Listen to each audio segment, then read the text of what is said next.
जावेद जखरानी जो Eid cassette volume number 105 गिदान studio Quetta में रिलीज की चुको है। रिकॉर्डिंग इंजीनियर उस्ताद सलाम नदीम नवाज असीर। रिकॉर्डिंग इंजीनियर राब्ता नंबर 0318363190। कदे बाग बुकट जीदा है कदे खूब लट जीदा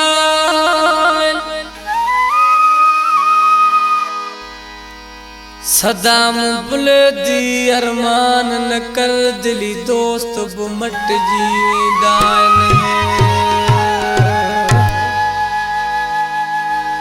कोई गुलाबी गुल माहिया कोई गुलाबी गुल माहिया जुल्फकार अबड़ो जवे मुझो सजन बेमुल माहिया। बारिशाह का फरमाश अब्दुल वहाब बुलेदी बाबू बुलेदी भाग नाड़ी का हजूर बख्श अबड़ा शामीर बुलेदी दिसी चातो जे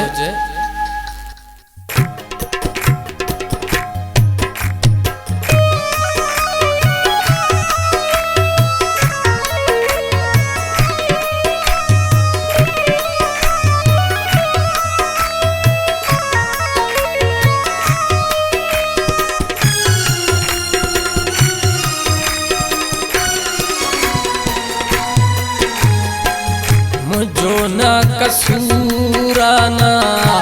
उन जो कसूर वाहे जब पांच भागन के मुकदर खराब वाहे मुझो ना कसूराना उन जो कसूर वाहे जब पांच भागन के मुकदर खराब वाहे।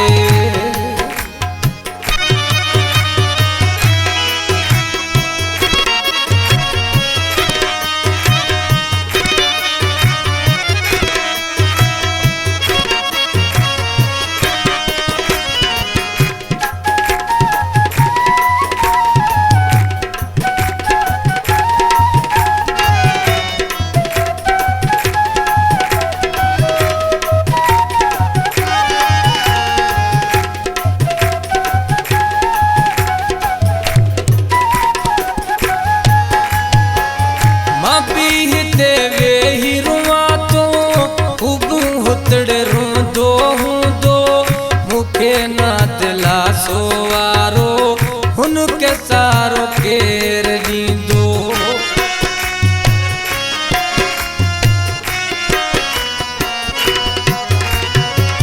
मां भी हितड़े वे ही रुआ तो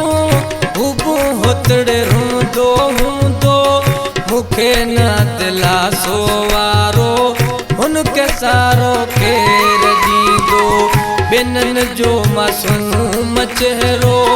सड़ी तो कवाब वाए जब पांच मुकदर के मुकदर खराब वाए जब पांच किस्मत के मुकदर खराब वाए।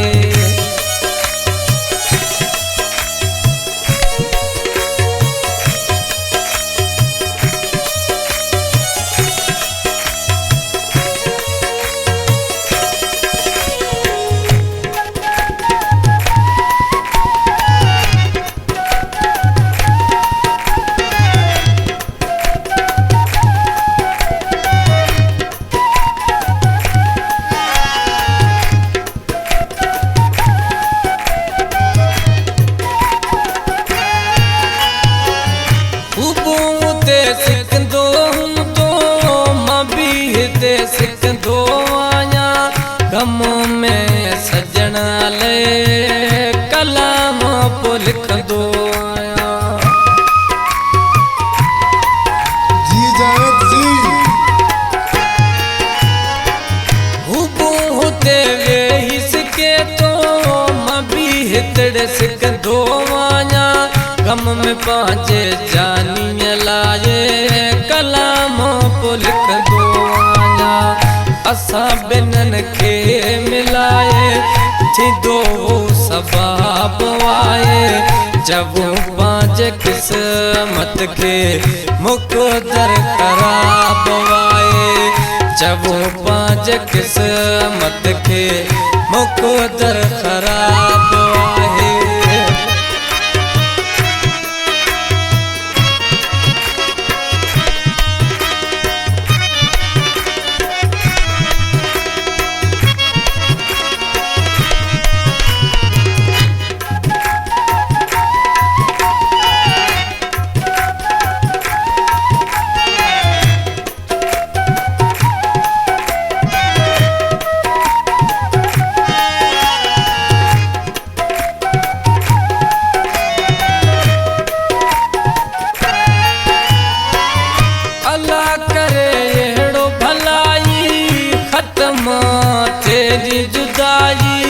जफरला रोज रानी थियो वाए सौदाई